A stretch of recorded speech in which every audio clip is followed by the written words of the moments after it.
On the 16th of July, 1969, the world held its breath. At the Kennedy Space Center in Florida, the most powerful rocket ever built by human hands sat on Launch Pad 39A, gleaming white in the early morning sun, surrounded by plumes of liquid oxygen vapor. In less than 3 hours, it would carry 3 American astronauts out of Earth's atmosphere, across 240,000 miles of empty space, and into history. The man who designed that rocket was not in the control room that day. He was in the viewing stands. He sat among senators, generals, and dignitaries, watching his life's work prepare to take flight. His name was Wernher von Braun. He was 57 years old. He was tall, handsome, and silver-haired, and he wore the quiet confidence of a man who had always known this day would come. The American press adored him. Time magazine had put him on its cover. Walt Disney had invited him onto national television to explain the science of space travel to millions of American children. He was the face of NASA's ambition, the dreamer who made the impossible real. When Neil Armstrong finally set foot on the moon, it was Wernher von Braun's engineering that had put him there. America called him a hero, a genius, one of the greatest minds of the 20th century. What America was never fully told, what the United States government spent decades trying to bury, was the other story. The story began not in a NASA laboratory, but in the ruins of Nazi Germany. The story of what Wernher von Braun actually did during the Second World War. The story of the thousands of people who suffered and died so that his rockets could fly. And the story of a secret government program that brought him, and more than 1,600 other German scientists, engineers, and technicians, quietly into the United States, erased their pasts and handed them new lives in the land of the free. That program was called Operation Paperclip, and it is one of the most disturbing, most consequential, and most deliberately hidden chapters in American history. This is the full story. From the underground tunnels where prisoners died by the thousands, to the halls of the Pentagon where generals decided that winning the Cold War was worth making a deal with the devil. From the forged documents and buried files, to the men who escaped justice entirely, and the ones who didn't. Sit down. This one takes a while, because this story deserves to be told. To understand Operation Paperclip, you first have to understand what the Nazis actually built during the Second World War. Because the scale of their technological achievement, and the scale of the horror that produced it, is almost impossible to overstate. When most people think of Nazi Germany, they think of the Holocaust, the concentration camps, the death marches, and those things are absolutely central to the story. We'll return to them. But there's another dimension to the Nazi war effort that is less widely understood, and that is the extraordinary scientific and military technology that the Third Reich developed between 1933 and 1945. Adolf Hitler came to power with a singular obsession, not just to conquer Europe, but to dominate it so completely, so technologically, that no force on earth could challenge German supremacy. He poured enormous resources into military research. He recruited the best scientific minds Germany had to offer. He built a war machine unlike anything the world had ever seen. The results were staggering. German engineers developed the world's first operational jet aircraft, the Messerschmitt 262, years before any Allied nation could match it. They built the first guided anti-aircraft missiles. They created proximity fuses, advanced submarine technology, and synthetic fuels that kept the Wehrmacht running even when Allied bombing had devastated Germany's oil supplies. They developed nerve agents, tabun, sarin, and soman, chemical weapons of mass destruction so lethal that a single drop on exposed skin could kill a human being within minutes.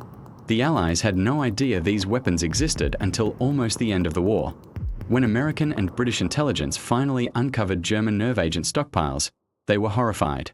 Germany had produced thousands of tons of material that could have wiped out entire armies. And then there were the rockets. The V-2 ballistic missile was, by any measure, the most sophisticated weapon ever built to that point in history. It was the world's first long-range ballistic missile.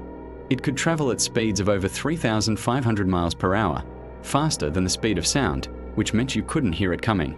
It struck without warning. No air raid siren, no interceptor aircraft, no defense of any kind could stop it. It simply arrived, and then it exploded. Between September 1944 and March 1945, Germany launched over 3,000 V-2 rockets at Allied targets, primarily London, Antwerp, and Brussels. They killed an estimated 9,000 civilians and military personnel.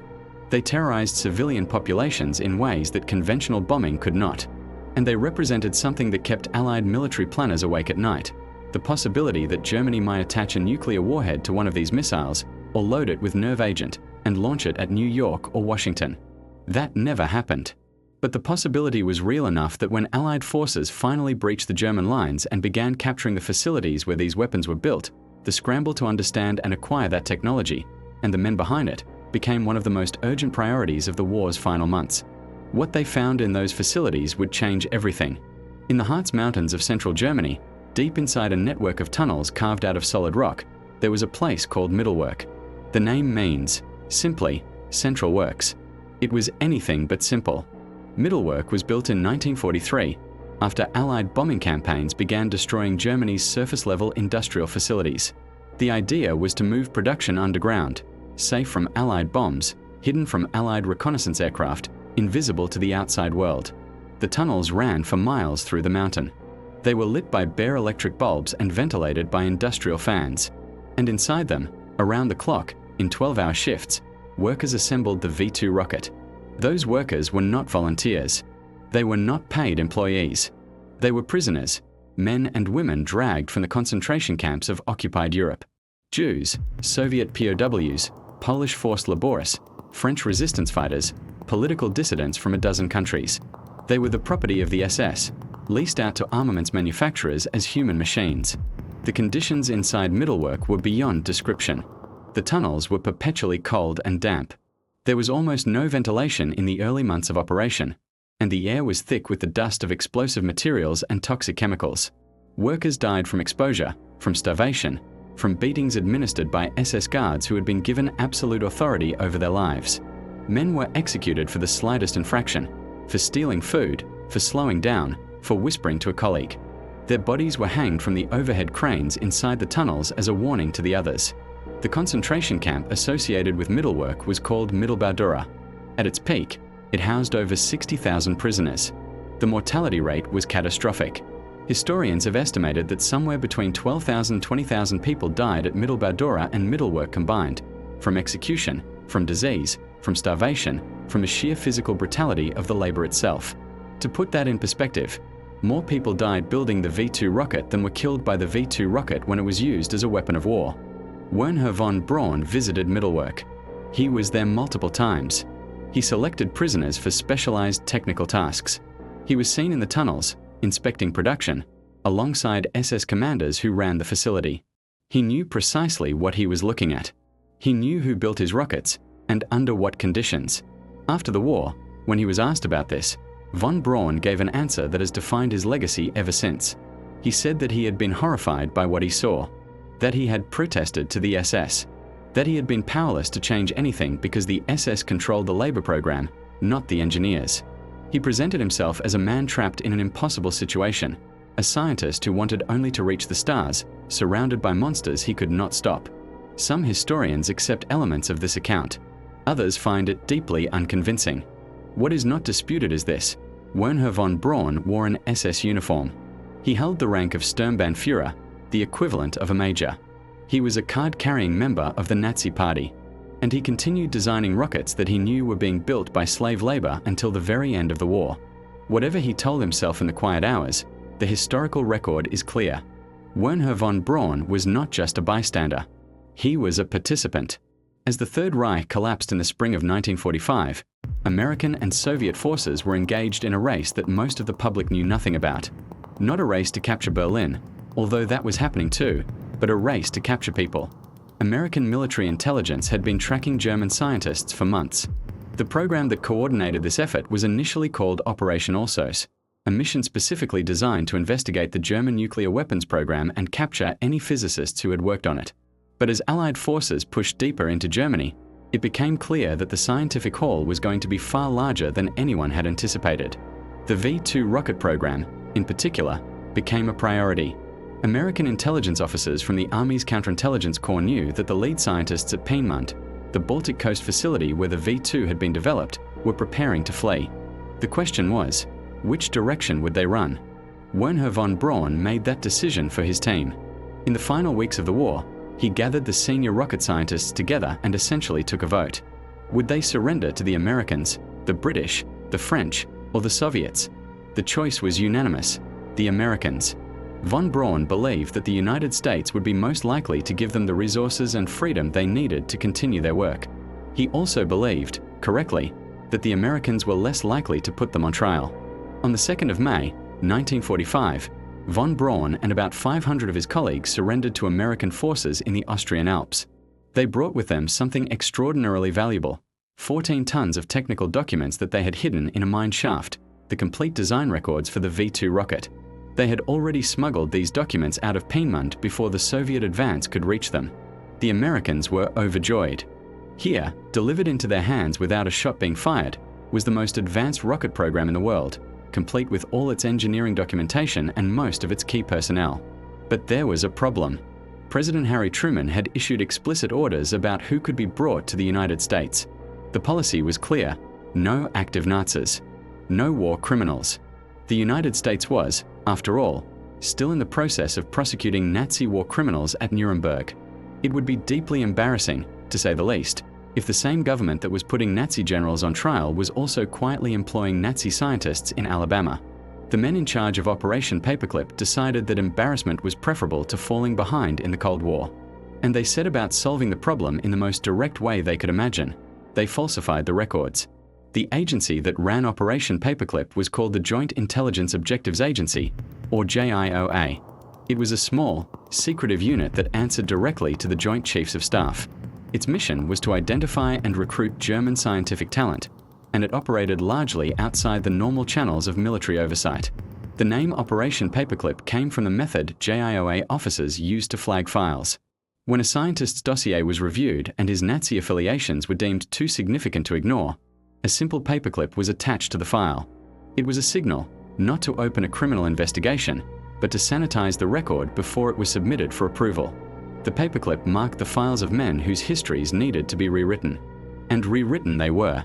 JIOA officials worked with the Office of Strategic Services, the wartime predecessor to the CIA, to systematically alter biographical data on recruited scientists. Nazi party membership was omitted. SS ranks were erased. Documented involvement in war crimes was buried. In some cases, scientists helped craft their own sanitized histories, providing JIOA officers with carefully edited versions of their wartime activities. The process was described in internal documents that were later declassified. In one notorious case, JIOA Director Bosket Webb wrote a memo complaining that the State Department's refusal to approve the immigration of certain scientists was jeopardizing the program. His argument was extraordinary in its frankness. Losing these scientists to the Soviets, he wrote, would be a greater security threat than whatever they had done during the war. That was the logic that drove Operation Paperclip from beginning to end. Cold War pragmatism trumped moral accountability. National security, as defined by military intelligence officers who answered to no democratic oversight, trumped the rule of law.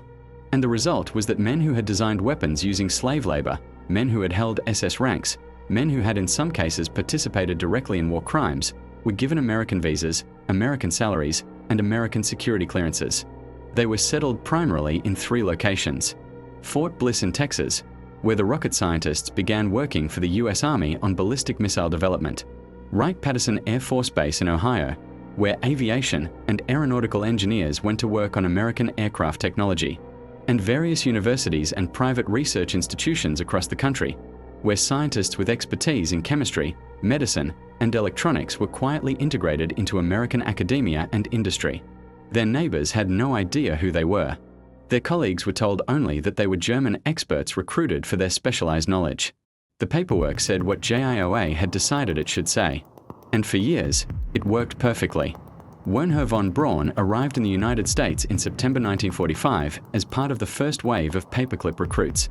He was 33 years old. He spoke excellent English. He was charming, articulate, and possessed of an almost messianic certainty about the future of human spaceflight. He was, in every external respect, exactly the kind of person that post-war America wanted to celebrate. He was stationed first at Fort Bliss, in the desert of West Texas, where he and his team of German engineers began working with the US Army on ballistic missile development. The work was frustrating at first, underfunded, underappreciated, buried in military bureaucracy. Von Braun spent his evenings writing. He completed a novel about a human mission to Mars. He gave talks to local civic groups. He was restless, ambitious, and convinced that America did not yet understand what it had acquired. Then, in 1950, the Korean War began.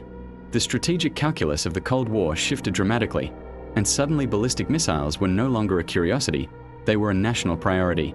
Von Braun and his team were transferred to the Redstone Arsenal in Huntsville, Alabama, and given resources that dwarfed anything they had previously received. The Redstone missile program that followed was a direct precursor to the American space program. The Redstone rocket, developed under von Braun's leadership, was the booster that launched the first American satellite, Explorer 1, in January 1958, a desperate response to the Soviet Union's Sputnik launch months earlier. It was the Redstone that carried Alan Shepard on the first American crewed spaceflight in May 1961. But even before those triumphs, von Braun had begun to build his public profile with extraordinary skill.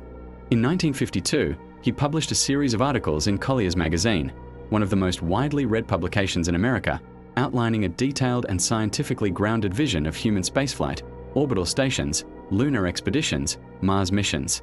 The articles were accompanied by stunning illustrations and written in language that any educated reader could understand. They caused a sensation. Walt Disney noticed. In 1954, Disney invited von Braun to appear in 3 television specials for the new Disneyland program: Man in Space, Man and the Moon, and Mars and Beyond. These programs were watched by tens of millions of Americans. Von Braun was presented as a warm, brilliant, entirely trustworthy scientific visionary. He spoke about the future of space travel with the infectious enthusiasm of a true believer. He was magnificent television. America fell in love with him. And the more America fell in love with him, the less anyone was inclined to ask difficult questions about his past. When NASA was formally created in 1958, von Braun's trajectory was set. He became director of the Marshall Space Flight Center in Huntsville in 1960. He led the development of the Saturn V rocket, the largest, most powerful launch vehicle ever built. And when that rocket carried Apollo 11 to the moon in July 1969, Wernher von Braun stood in the viewing stands and wept with what appeared to be genuine joy. He had rewritten himself completely. From SS officer and designer of slave labor weapons to the father of American space travel. It was, in its own terrible way, one of the most successful acts of personal reinvention in modern history. Wernher von Braun is the most famous name associated with Operation Paperclip, but he was far from the only significant figure. The program brought over 1,600 German scientists, engineers, and technicians to the United States, and many of them had histories just as troubling as his, or worse. Arthur Rudolph is perhaps the most chilling case. Rudolph was the operations director for V2 production at Mittelwerk. That title meant he was responsible for managing the production process inside the underground factory where thousands of prisoners died. He did not just know about slave labor, he was one of the people who organized it. He requisitioned prisoners from the SS. He decided how many workers were needed, what tasks they would perform, and what would happen when they became too sick or exhausted to continue working. When American investigators first reviewed Rudolph's file in 1945, they noted clearly that he was a potential war crime suspect. That notation was quietly set aside. Rudolph was brought to the United States, given American citizenship, and went on to have a distinguished career at NASA. He was the program manager for the Saturn V rocket, the same rocket that took humans to the moon. He received NASA's Distinguished Service Medal, the agency's highest honor. It was not until 1984, nearly 4 decades after the end of the war, that the Justice Department's Office of Special Investigations finally confronted Rudolph with evidence of his wartime activities. Rather than face prosecution, he renounced his American citizenship and returned to West Germany. He died in Hamburg in 1996, never having faced criminal charges for what happened in those tunnels. Then there was Hubertus Strughold, a German aviation physician who became known in the United States as the father of space medicine. He published influential research on how the human body responds to high altitude and weightlessness, research that directly informed NASA's approach to astronaut health and safety. The Space Medicine branch of the Air Force Association named an award after him. He was faked as a pioneer. What his admirers chose not to discuss was the evidence linking Strughold to human experimentation carried out at the Dachau concentration camp. Nazi doctors at Dachau conducted experiments on prisoners that involved immersing them in ice water to study hypothermia, placing them in low-pressure chambers until their eardrums burst or their lungs collapsed, and withholding food and water to study the effects of starvation. These experiments were carried out under the broader umbrella of German aviation medicine, Strughold's field. Documents suggested he had knowledge of these experiments and may have participated in planning them. Strughold was never charged with any crime. He lived in San Antonio, Texas, working for the U.S. Air Force School of Aerospace Medicine until his retirement. He died in 1986 at the age of 88. The award bearing his name was eventually stripped after historians and Holocaust survivors pushed for a full accounting of his wartime record. Walter Schreiber was a German military physician who had been identified by Soviet prosecutors at the Nuremberg doctors' trial as having knowledge of human experimentation. He escaped prosecution, and American military intelligence brought him to the United States, where he worked at the Air Force School of Aviation Medicine in Texas. When a Boston Globe investigation exposed his background in 1952, the resulting public outcry was significant enough that the Air Force quietly facilitated his emigration to Argentina, a country with its own troubling record of harboring former Nazis. These are not isolated cases. The pattern repeats across dozens of the scientists recruited through Operation Paperclip. Nazi Party membership, SS affiliations, documented involvement in programs that used forced labor or conducted medical experiments on unwilling human subjects. And in almost every case, the same result. The American government buried the evidence, approved the immigration, and handed these men careers in some of the most prestigious scientific institutions in the world. It is important to acknowledge, in any honest telling of this story, that the United States was not alone in what it did. The Soviet Union ran its own version of Operation Paperclip, and understanding that program is essential to understanding why American officials felt the choices they made were justified. On the 22nd of October, 1946, Soviet forces carried out what became known as Operation Oso-Aviakum, named after a Soviet paramilitary organization. In a single coordinated action, across multiple locations in the Soviet occupation zone of Germany, NKVD troops arrived at the homes of German scientists and engineers in the early hours of the morning. The scientists and their families were given a few hours to pack their belongings. Then they were loaded onto trains heading east. The operation moved approximately 2,000 German specialists and their families to the Soviet Union. Unlike the American program, the Soviets did not ask for volunteers. They did not negotiate. They simply took the people they wanted and transported them to facilities deep inside the USSR, where they were put to work under conditions that ranged from comfortable to essentially imprisonment, depending on the individual's value and the mood of the local administration. Among those taken were engineers from the V2 program, aviation specialists, electronics experts, and physicists. The Soviets also captured a significant portion of the physical infrastructure of the German rocket program, including actual V2 rockets and launch equipment that had fallen within their occupation zone. The result was that both superpowers entered the Cold War with a massive infusion of German scientific talent and technology. Both sides used this advantage to accelerate their own military and space programs. Both sides, to varying degrees, looked the other way when it came to the wartime activities of the specialists they had acquired. This does not excuse what the United States did. The fact that the Soviet Union also made morally compromised decisions does not make American decisions correct, but it does explain why the men who ran Operation Paperclip felt that they had no realistic alternative. They were not simply being cynical. They were genuinely afraid that the technological gap created by German science could tip the balance of the Cold War, and they were determined not to let that happen on their watch. The tragedy is that this fear, real as it was used to justify not just the recruitment of talented scientists, but the systematic obstruction of justice for people who had participated in some of the worst crimes of the 20th century. To understand the full impact of Operation Paperclip, you have to look at what the recruited scientists actually built for the United States in the decades that followed. Because their contributions were not marginal, they were foundational. The ballistic missile program that von Braun and his team developed at Redstone Arsenal directly produced the Redstone, Jupiter, and Pershing missiles that formed the backbone of American nuclear deterrent strategy in the 1950s and 1960s. These weapons were the physical embodiment of American deterrence, the missiles that stood between the United States and Soviet nuclear attack. Without the German rocket expertise brought over through Paperclip, these systems would have taken years longer to develop. The space program is even more direct. The Saturn V rocket that carried Apollo missions to the moon was conceived, designed, and built under the leadership of men who came to America through Operation Paperclip. The Mercury and Gemini programs that preceded Apollo used rockets derived from the Redstone and Atlas missiles, themselves products of the German expertise. When Neil Armstrong walked on the moon, the technology that made it possible had a direct lineage running back through Middlework and Piedmont. In aviation, the contributions were equally significant. German aeronautical engineers brought over through Paperclip contributed to the development of American jet aircraft, helicopter technology, and high-altitude research that underpinned the entire post-war aerospace industry. The swept-wing design that became standard on American jet fighters was adapted from German research captured at the end of the war.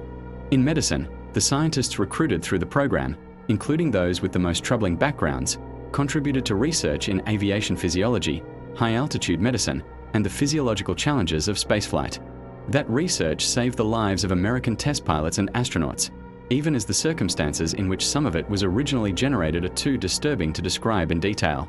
The chemical and electronics industries also benefited from the program in ways that are difficult to fully quantify. German expertise in synthetic materials, in radar technology, in guidance systems, all of this flowed into American industry and research institutions through the Paperclip pipeline. The architects of Operation Paperclip would argue, and some historians agree with them, that this technological dividend was decisive. That without it, the Cold War might have gone differently. That the United States might have fallen behind the Soviet Union in ways that posed existential risks to Western democracy. Others argue that this case was never proven, that the United States could have developed the necessary technology on its own, more slowly, perhaps, but without the moral cost. That the decision to recruit and protect Nazi war criminals set a precedent for how American intelligence agencies would operate for decades to come, a precedent of ends justify means reasoning that would cause enormous damage. The argument is not settled. It may never be. For more than 25 years after the end of World War II, Operation Paperclip remained largely classified and largely unknown to the American public. The scientists recruited through the program lived and worked openly in American society, many of them celebrated and honored for their contributions. The institutional machinery that had brought them to America and suppressed their records had done its job effectively. The cracks began to appear in the early 1970s, when journalists and historians started gaining access to previously classified documents through the Freedom of Information Act, which had been passed in 1966. What they found was disturbing. Early investigative reporting revealed that a number of prominent scientists working for American government agencies and defense contractors had Nazi backgrounds that had never been publicly disclosed. The stories generated significant public attention, and congressional investigators began looking into the matter. In 1974, a series of congressional hearings examined the history of the Paperclip program. The findings were damning. Investigators concluded that military officials had deliberately circumvented President Truman's order excluding active Nazis from the program. They found evidence of systematic record falsification. They identified scientists who had been given American positions despite documented involvement in war crimes. The congressional response was to establish, in 1979, the Office of Special Investigations within the Justice Department, a unit specifically tasked with identifying and prosecuting Nazi war criminals living in the United States, including those who had been brought to the country through Paperclip and similar programs. The OSI's work over the following decades was painstaking and often frustrating. War crimes cases are extraordinarily difficult to prosecute 40 years after the fact. Witnesses are dead or unavailable. Documents are incomplete or have been deliberately destroyed. Defendants are elderly. American courts have limited jurisdiction over crimes committed in Europe before these individuals became American citizens. The OSI managed to strip the citizenship of and deport a number of Nazi war criminals who had been living in the United States. Some were extradited to face trial in Germany, but the Paperclip scientists specifically proved largely untouchable. By the time the OSI was fully operational and pursuing cases aggressively, most of them had retired or died. The records that might have supported prosecutions had been altered decades earlier. Arthur Rudolph's case, in 1984, was the most significant action taken against a Paperclip recruit, but Rudolph was never convicted of anything. He simply chose to leave rather than face prosecution. The full accounting that justice demanded never came. In 2014, investigative journalist Annie Jacobsen published a landmark book called Operation Paperclip, drawing on newly declassified government documents and extensive archival research to tell the full story of the program in detail that had never previously been available to the public. The book was a bestseller. It won major journalism awards. It finally put the story of Operation Paperclip in front of a broad general audience. What Jacobsen's research confirmed, and what the declassified record makes undeniable, is that Operation Paperclip was not a regrettable side effect of post-war chaos or a series of individual decisions made without full information. It was a deliberate, organized, and systematic program to circumvent American law and presidential orders in order to recruit individuals who, by any honest standard, should have faced prosecution for war crimes. The officials who ran the program knew what they were doing. The documents show that they knew the backgrounds of the scientists they were recruiting. They knew about slave labor. They knew about the SS memberships and the Nazi Party affiliations. They chose to bury that information because they judged that the strategic benefit of acquiring the scientists outweighed the moral cost of protecting them from accountability.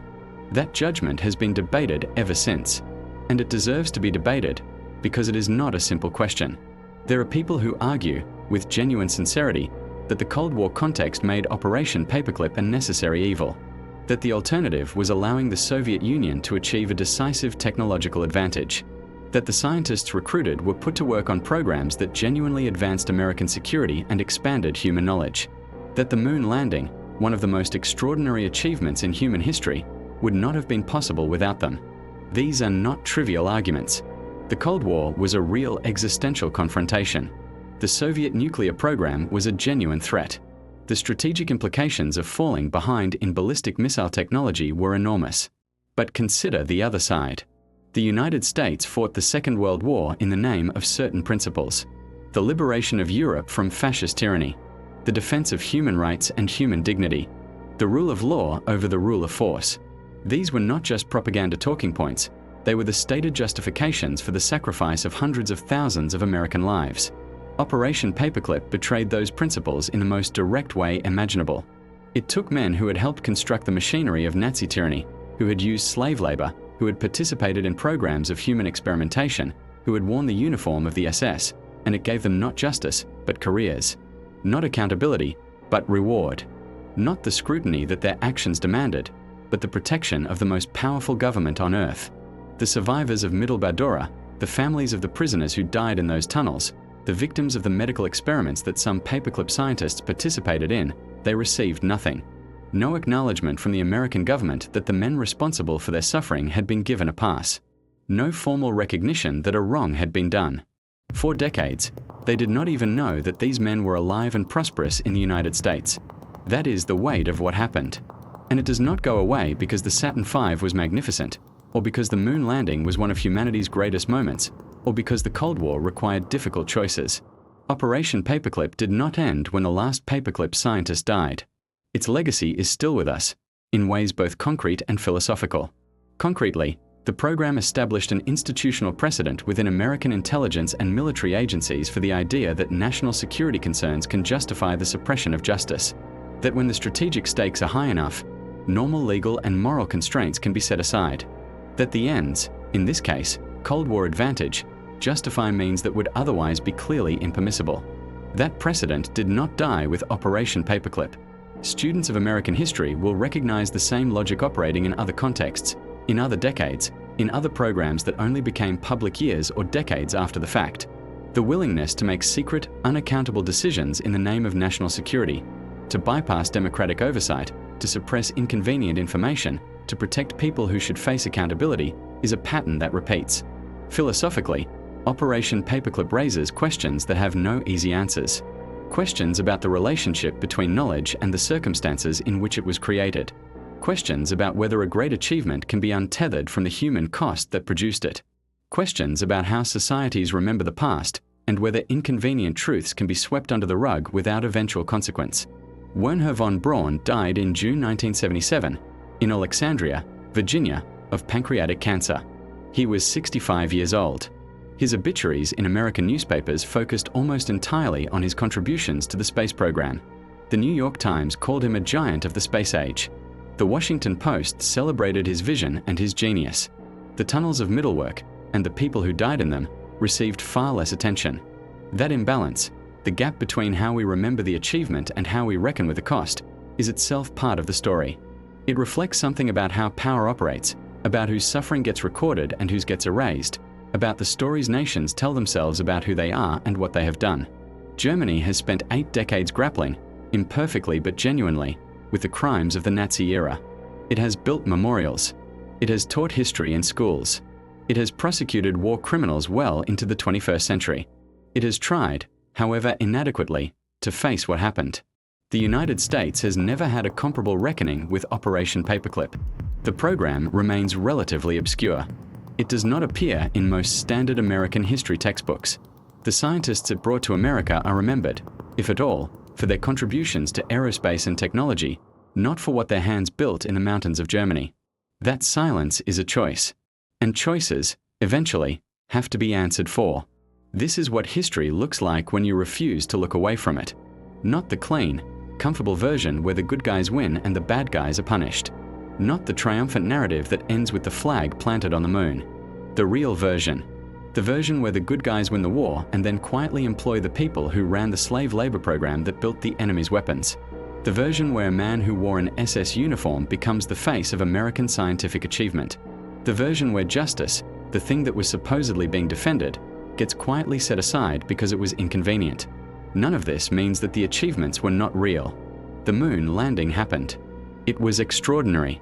The men and women at NASA, most of them with no connection whatsoever to Operation Paperclip, worked with brilliance and courage and dedication to make it happen. But the full story is bigger than the triumph. It always is. And we don't do history any favors by telling only the parts that make us proud. Operation Paperclip happened. The United States government made a decision to protect war criminals in exchange for their expertise. 1,600 scientists were brought to America. Most of them lived and died without ever being held accountable for anything they did during the Second World War. And the technology they built, the missiles, the rockets, the engines of the Cold War and the space age, carries that history inside it, whether we acknowledge it or not. That is the full story. You can decide what you think it means. If this gave you something to think about, leave a comment below. I want to know where you land on this. Subscribe if you haven't already, and I'll see you in the next one.